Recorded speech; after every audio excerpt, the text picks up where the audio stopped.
welcome to Lit and Legit Podcast with the Gateway and the Survivor Council. Yes. We are prayed up and ready to go with this big sister energy. And to the left of me, I have Councilwoman Tara. Hi. I'm Alice J. Hey. Hey. We have Councilwoman Tish on the right. Hi. And Councilwoman Shannon. Hello. Welcome. We are going to be talking about private until viral today. Ooh. Yes. That's deep. Are you ready for this? And so the Gateway is a nonprofit organization. So subscribe, like, and support. The Gateway does direct service with survivors. We do trainings, we do podcasts, we do supportive services, emergency assistance. And so we're always in need of support. I want to introduce to you today our host, Miss Councilwoman Shannon, is going to be hosting this episode. Thank you, Alice. Yes, my name is Shannon, and I thought this would be a great topic to discuss with our youth, private until viral. So we want to share things, but we also want to protect ourselves, right? And then there's a really fine line between sharing your day, your get ready with me, or your day with the world without them actually being intruding into your life. So today we're going to discuss boundaries on becoming a social media influencer. We're going to talk about privacy settings and how we can protect ourselves there. And most importantly, managing the digital footprint that we're leaving on the internet. Ooh. Yes. So, okay. I'd like to thank you guys for being here. And I know we're really going to have to hone in because the internet is a whole world in itself. Mm-hmm. So let's get right into it. You never know what we're leaving behind. So we want to talk about a digital footprint. We'll create LinkedIn's for business. We'll create social media for pictures. And everybody wants to have, be included. Everyone wants to have a niche and put themselves out there today. So to you guys on our panel, what exactly is a digital footprint and why should people care about it? So a digital footprint is something that you leave online, whether it be something positive, something negative. If your name is attached to it, your alias or whatever you call yourself online is attached to what you post, that is your footprint, whether it be professional, whether it's social, whatever you engage in online. And if your name is attached to it, absolutely, it is your footprint. Yes, everything. Good Yes, answer. and that footprint usually doesn't go anywhere. Even if you're getting rid of a computer or taking something down, removing it from like social media, it's still there in that digital information. Yes, absolutely. That's great insight to what a digital footprint is. It is my history. So, and it can follow me for years and years and years. Like if you go on some social media sites, it'll say, this is you from 7 years ago, right? Or you'll get a new phone, you open a cloud and there are pictures in there that you thought you deleted, but they're still there. And so, and it's also a way for people to monitor you. So like say you're going for a school job, or you want to participate on a team, right? Or you want to get in college, or you want to get a job. The people can go on social media and check your footprint. They can see what you've been doing. So it is very important to know what you're doing. So, because if you're out there wilding out, right, and twerking and fighting and posting fights and, guns and things of that nature, then that's what you're going to be judged on based in that might not even be who you are, because some of us we just like that for entertainment, right? But if that's what our social media is saying that we are, then that's what people will believe. Yeah, Yes. absolutely. Some of us want to fit in.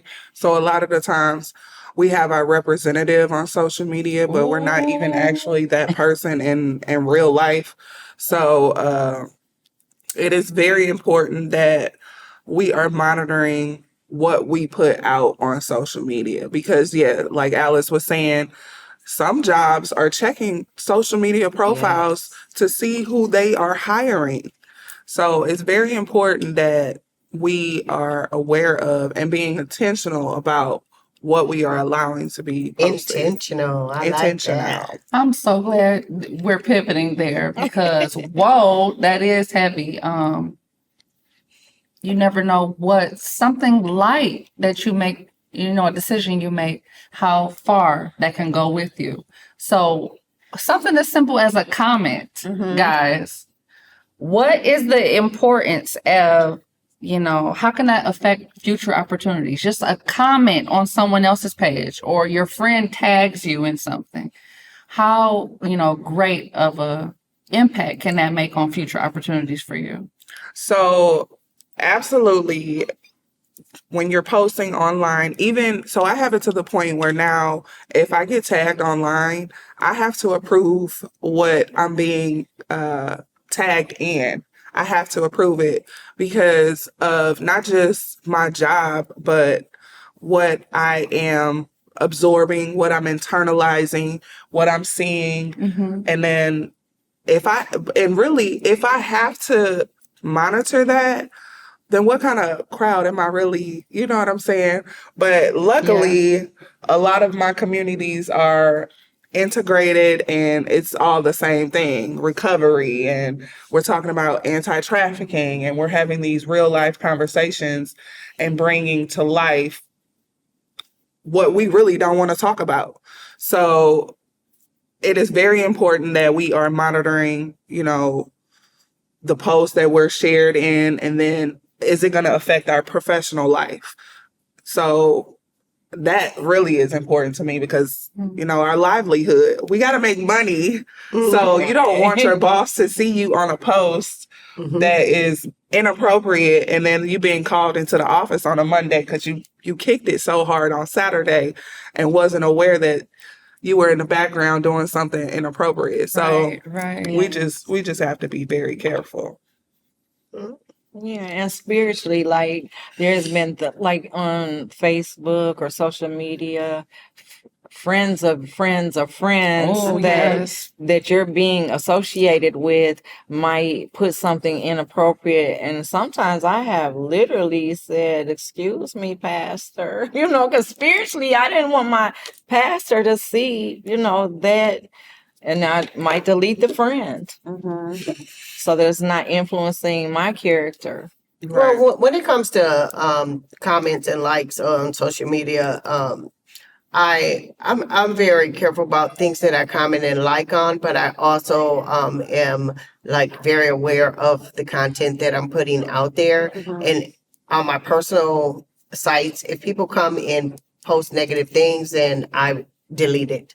I don't entertain. I'm not going to go back and forth with you about something that I posted. If you don't like it, then go on your page. I just delete you. I might come in the inbox and say something, but and because there are people who will judge you based on the conversations that you're having, it may be somebody who might want to befriend you or have an opportunity for you, but here you are arguing with somebody online and they're like, oh, well, that's how she responds to things that she don't like. Right. And so you have to be aware of that. Yeah, they look for things like conflict resolution. We tend to run from words like conflict and confrontation, and a lot of the things when we are seeing these things online and people are going back and forth, some of it tugs at whether or not we're growing.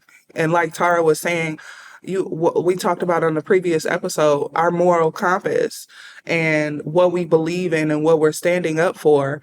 We're not actually standing on what our actual principles are, why aren't we doing that online? The same person that we are behind closed doors, those same principles, are we standing on those same principles online? You know, we wear these masks. Yeah, the representative. The representative. We will, especially the youth, we may think about a hustle or a job opportunity or, the next position, but we're not thinking about a career. And these employers are thinking, are you representing our entire company, our Right. entire corporation? So who you are at 25 may not be who you want to be perceived as at 45. Right. Right. So we just have to really be cautious. Commenting on political views or being controversial in commenting on a religion that you may not believe in. But we have got to just be cautious. Overall, is this something, why am I responding to this? Why am I commenting on this? Is this a cause that I believe in? And just be careful because it can go further than a job opportunity. It could be, you could wind up on a podcast with a group of women that want to be, upheld in the community and respected. So you got to be careful. So guys, I appreciate those answers. Our youth are looking to us to find out what is acceptable and how they can, because they may not have lived as many years or gone through as many experiences as we have and came out on top. So they're looking to us to, know how can I avoid that? And human experience is one of the best educators. So what are some common mistakes that people make online and contribute to a negative digital footprint? Wanting to be liked, Yeah. wanting to be liked, wanting to be seen. Okay. It can't trump, who I want to be in the world. See, because I'm putting myself in the world when I'm wanting to be liked and I'm wanting to be seen. So I have to understand, like, this is going to be with me for a long time. One of the reasons why I don't, expose myself too much on the internet is because I have children. Right. So, and I would tell my kids, like, if you grown, my grown kids, then behave like you grown. Right. Behave like someone's watching. Right. Because when you're on the internet and you grown, people hold you to a different standard. Right. And so if you're a youth, but you want to portray yourself as being grown, then you have to understand, like, I'm going to have kids one day. I'm going to have a husband one day. I'm going to have a wife one day. Do I want her to be able to research and see this? Or business or whatever it is. Right. Right. Because it's personal too. If you posting guns and fighting and stuff, that's like make you not dateable. In real life. Yeah. Because this is make believe. This is I agree. I think one of the most common mistakes people make is in the realm of personal relationships. And sometimes we put out there like we might be emotional or angry or even seriously in love. You could be one of the three. And you go on social media and start projecting whatever your feelings might be at that moment and later wish you could retract the information. So putting relationship business out on, the internet is not really, it's not a good thing. I don't have to say everything I think. Yeah. And I'm glad you mentioned that, Tara. Not only saying what I think, but acting on some of those emotions. I think one of the common mistakes that we make is we act on emotion. We respond off of our emotions, and we don't allow ourselves to protect that split second. And we had mentioned this in a previous series. We talked, Shannon, you had mentioned the word logic, and all logic goes out of the window. And one of the mistakes we make is we're attention seeking. A lot of the things that a lot of people post on social media, they want some attention. So that just is a reflection of again, your mental well-being, your emotional well-being. What kind of people are you hanging around to where you can't just pick up the phone and make a phone call? I'm going through this. Everything does not need to be posted. Everything does not require to be liked or commented on social media. So we have to be very careful of what we're saying, how we feeling. And that goes back to our mental health and screen time. Are we reflecting on how we're feeling that day before we even get on social media? Yeah, that's a good point. I'm guilty. I was emotional and had my feelings and my ideas about something that was going on at work, and I aired it out in the company chat. I'm gonna let you guys know how I feel. Now, it was respectful, but after I calmed down and probably ate, Right. I regretted the decision. And this is directly to the employer, but it gave the opportunity for all my other coworkers to repost this, or to go and have different conversations and discussions about it. You can't retract it. Once it's out there, you had sin. I couldn't unsend it. Right. So yeah, we may want to think about what we're putting out there. You know what is a great tool that we have in recovery is HALT. And I think it's a great tool that anybody could use. HALT is hungry, angry, lonely, tired. If you are those 4 things, stay off of social media. That's a good point. And then check with yourself. It's a self-check. So I'm checking in. Am I hungry right now? Am I angry about something? Do I need to talk to somebody? Am I feeling lonely and don't understand that alone is not being lonely, right?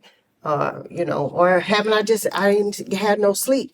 Because when you don't have no sleep, you don't have a commercial with the Snicker. Yeah, you turn it to somebody else. You turn it to somebody else, and now you went online, and that's like, oh man, that's not even who I am. That's not who I am. That's just how I felt in that second. Right. And sometimes we just gotta breathe through, like yes, and wait till wait the till emotion it passes. pass. Yes. Right. It's just like when dealing with a child, like if you're a little bitty one, like you can't take out the emotion, be dealing with them when you're angry. You have to take a step back, and that's how we should treat the internet, like it's a little baby. Like I can't deal with you right now. I'm hungry. Let me go eat first. Yeah. I can't deal with you right now. That's a good But I one. want to address Shannon like that. Like it takes a lot of courage to be honest, and I commend you on your courage to say, I'm guilty. Like we all fall short in some arenas, and just to put it out there, like, thank you. Thank you. I thought I was protecting us, but I may have done the opposite and just acting on my emotions or reacting suddenly. But I'm glad that you offered those tips that we can just check in with ourselves. Yes. Are our physical needs taken care of, or are we missing something we can just change quickly, like a snack, or take a nap, before we react and put something out there? And to go with that, is this what I want to be perceived as by the people that care about me? Right. So my boss, my children, if my mom saw this, if my partner saw this, is this something that I would still stand on? Right. So instead of creating a mask or our internet representative, is this something that I want people to perceive me as, 5 years from now? That's good. So that was really good. Now, this podcast is lit and legit, and we're trying to get down to it so that we can give our viewers tips. But we want you guys to feel seen and heard. We do have a speak pipe where you guys can, discuss these topics as well. But we're going to get into the nitty gritty, okay? Because it's not just about future. Some of our decisions can affect us immediately, like our privacy settings. We will download the next greatest app without reading the permissions. What we're allowing them into our device that has all our pictures, our emails, our contact information. So that needs to be addressed. And some of us may not know what all that legal jargon is about. We just want to go on TikTok, okay? And we're not seeing, later the lawsuits that they have compromised so many people personal information. And if you've been a victim, call this number. So it's bigger than just downloading the app, and we need to take a look at those privacy settings and why that's important.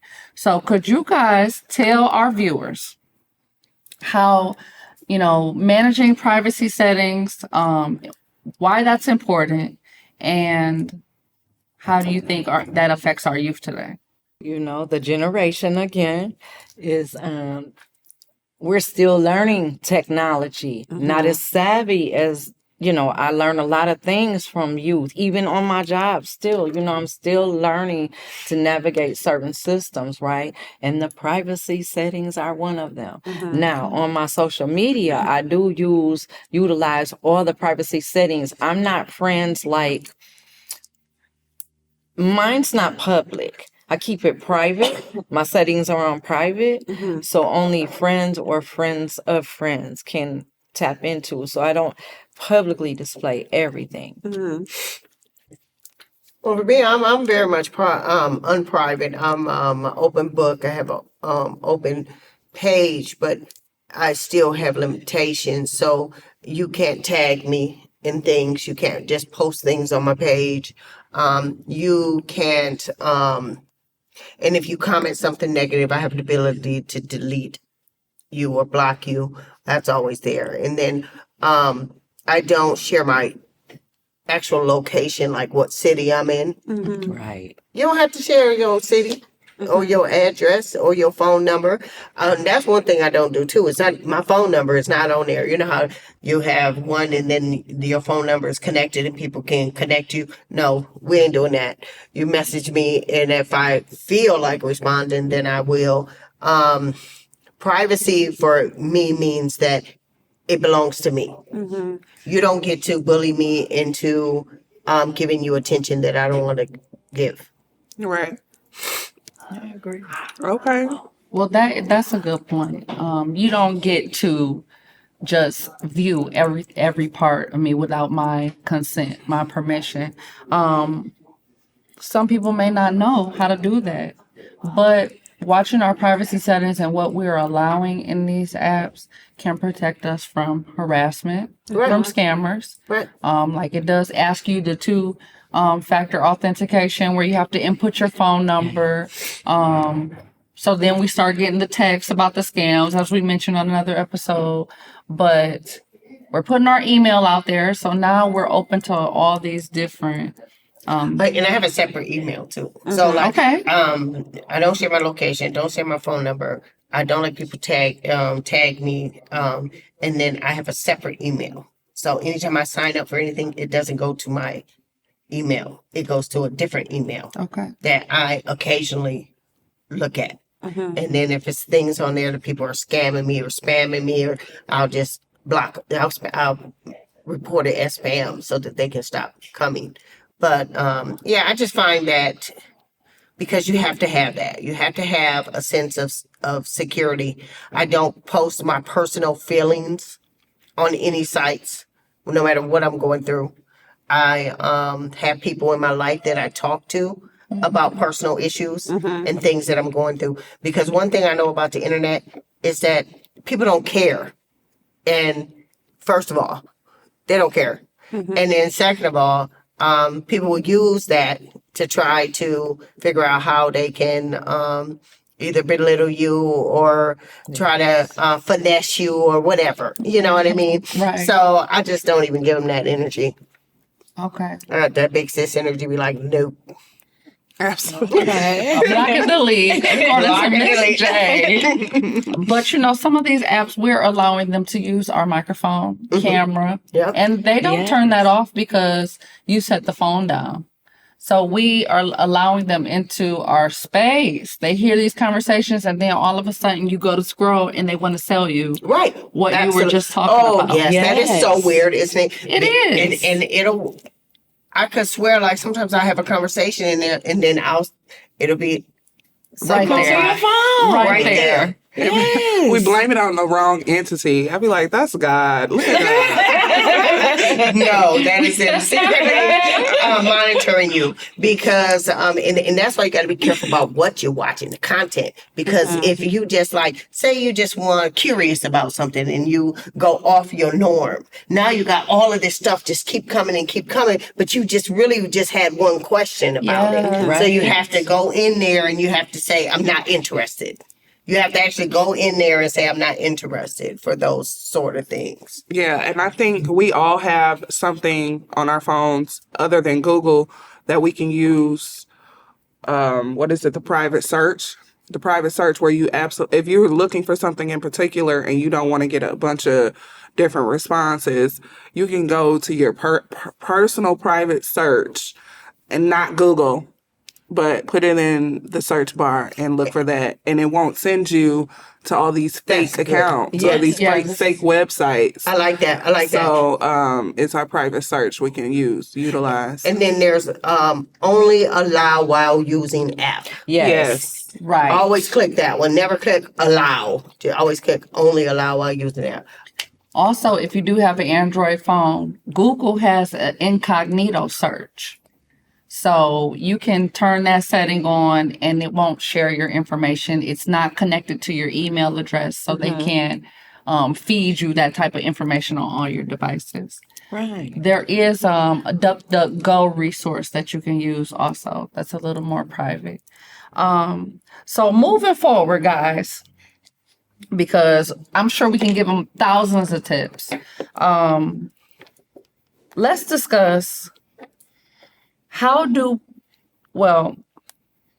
what privacy settings should our youth and adults be checking on apps like Instagram? Do you know specific settings other than, allow while using? Do you know specific settings that our youth can check for on their devices that will protect them from being monitored at all times or being victim to a scam? Linking it to your parents, like email. Okay. So then that way they can help monitor. I think one of the things is also befriending your family. Because I think the youth today, a lot of times everybody's like, oh, privacy, but you got to be held to a standard in order to grow. Very in order for good. me to grow up, right, into a responsible adult, I need to have people that I care about what they think on my social media. So that's one thing, too.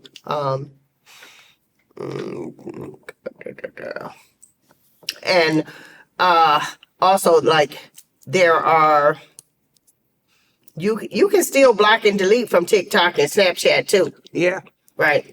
They have an option to block and delete, and they also have you can delete the whole conversation if it's harmful, because sometimes you'll read back and you'll be like, Yeah. I can't believe I did. You can block, Yeah. you can delete that whole thing so that you don't even have to go back to it and delete that person. And the greatest thing about the internet is because I really don't know you, so I can turn you off Right. Right. and move on Right. with my life. Right. Yeah. Maybe you can help educate me a little further in this arena because I thought that the Snapchat platform was the one place you could not delete or retract. Not in the if you Snapchat is there, it only stays up for a certain amount of time. It doesn't stay. It's supposed to not be up. Regenerate. Okay. Yeah. But if you connect with somebody on Snapchat, is what I'm saying. So if you connect with them and then that conversation goes to the left, Okay. you block and delete them. Right. I think the one of the important things that you mentioned, Alice, was befriending people. Don't befriend somebody you don't know. Like, just as simple as that. I mean, I know we befriend people like celebrities and stuff like that, but if you are interested in befriending someone on social media, check out their page. What kind of content are they posting? Be careful that you are aligning yourself with people that are posting things that you wouldn't post, or that may be unhealthy.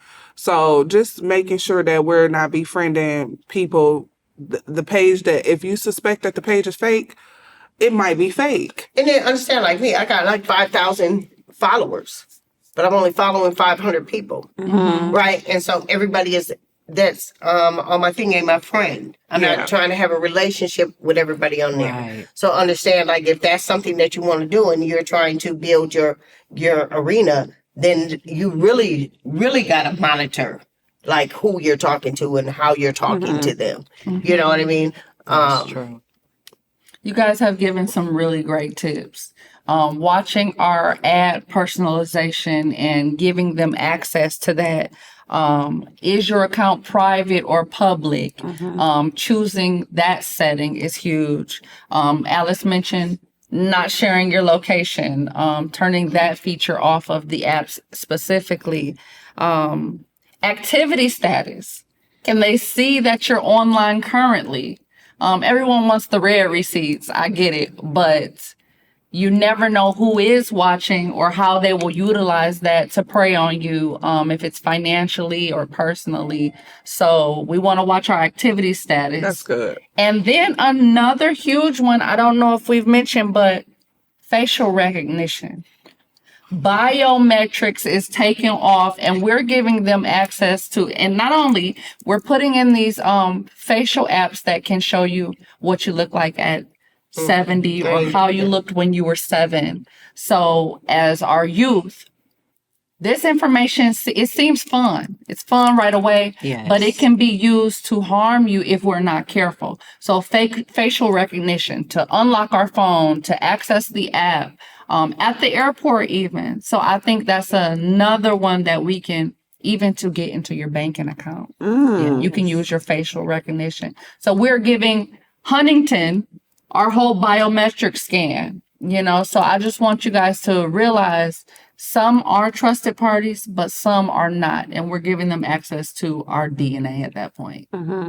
So let's pivot, because we could go deep on how to protect yourself. The internet is a huge place, but if used properly, it can benefit us. It is a nice set of tools, but peer pressure is a thing, especially on social media. So how does peer pressure and social media trends? I know you guys have seen a few of these trends. How does it affect our decision making about privacy?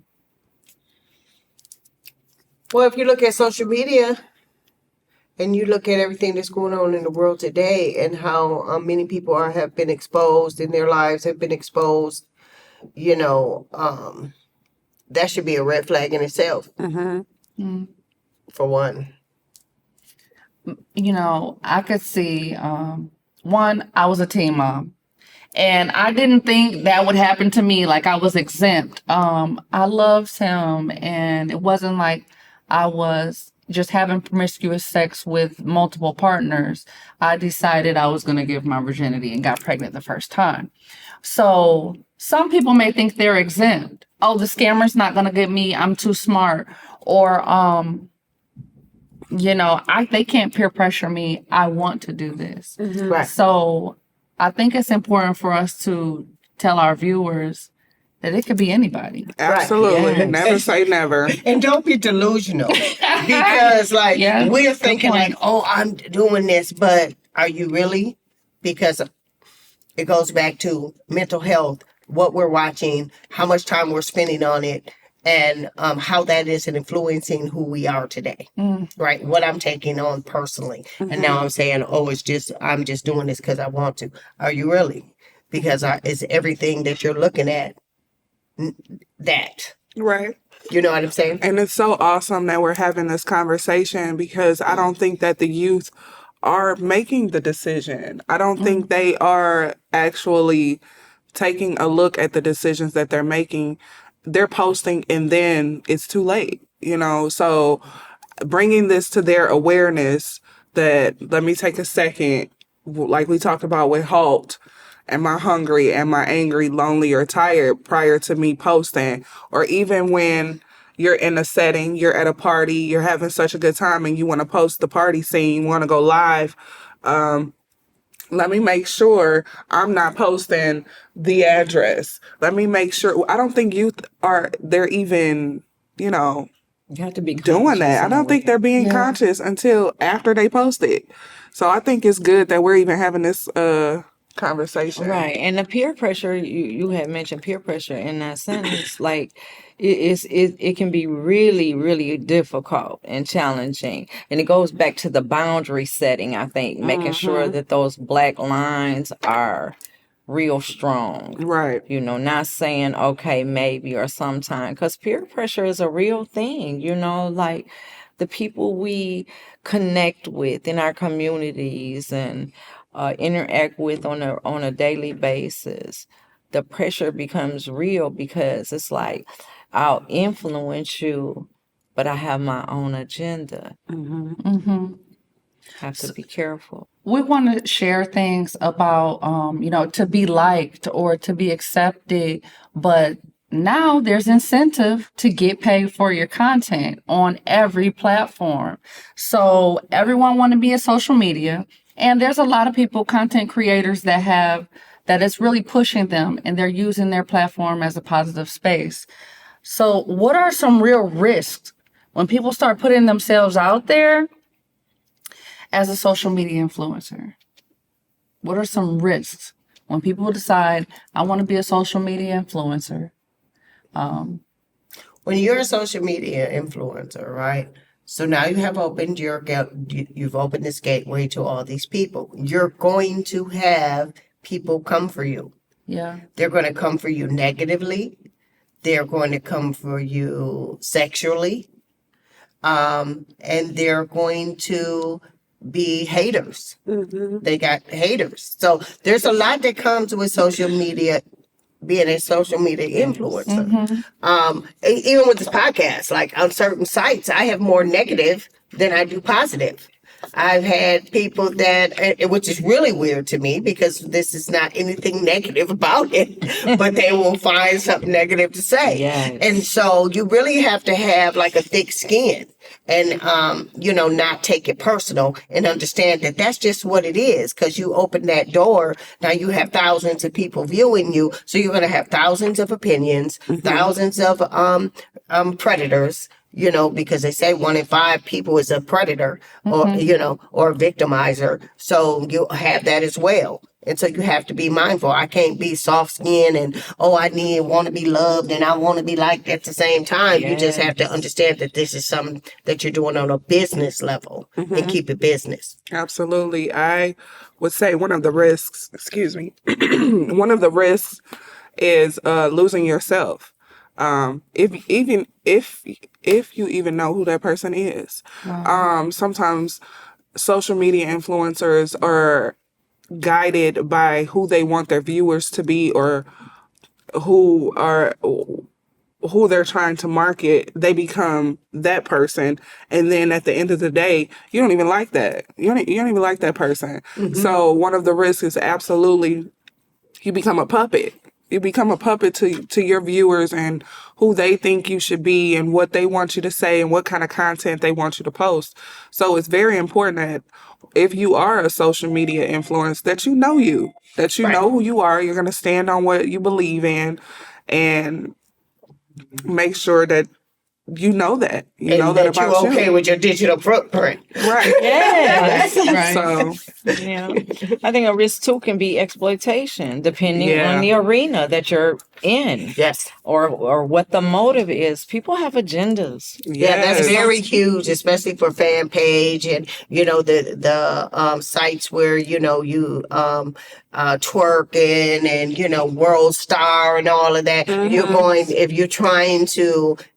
It's kind of like you attract those types of people. Absolutely. Because that's the energy that they want to sell. Absolutely. Yes. You get more views if you're showing your ass. Right. Excuse my language. Keep it real. But you're also going to get more perpetrators, more predators, more victimizers, more scammers as well. So you have to understand that as well. Right. Right. And it follows you.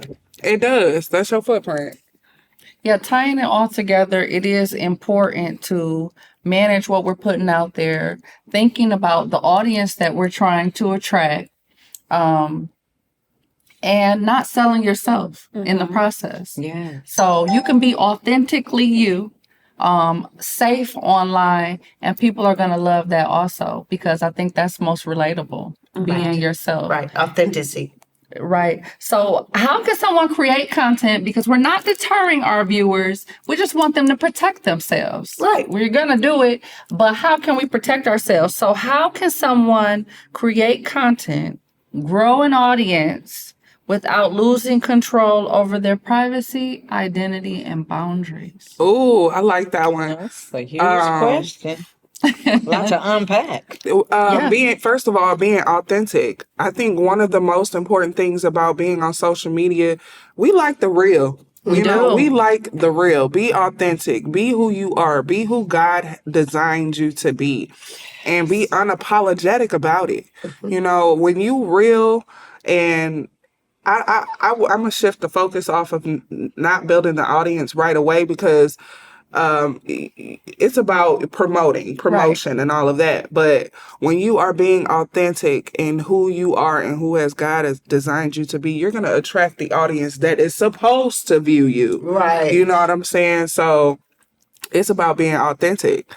Back to what I was saying about knowing who you are when you are on social media, not just your representative and the mask that we wear. I love that. Yeah. Are you a builder? Do you like to create? Can you pivot? Can you, if just because you start doing one thing doesn't mean that you're stuck in that. So Yeah. say I was a twerker, right? And I did get all these. Okay, I got all these fans, right?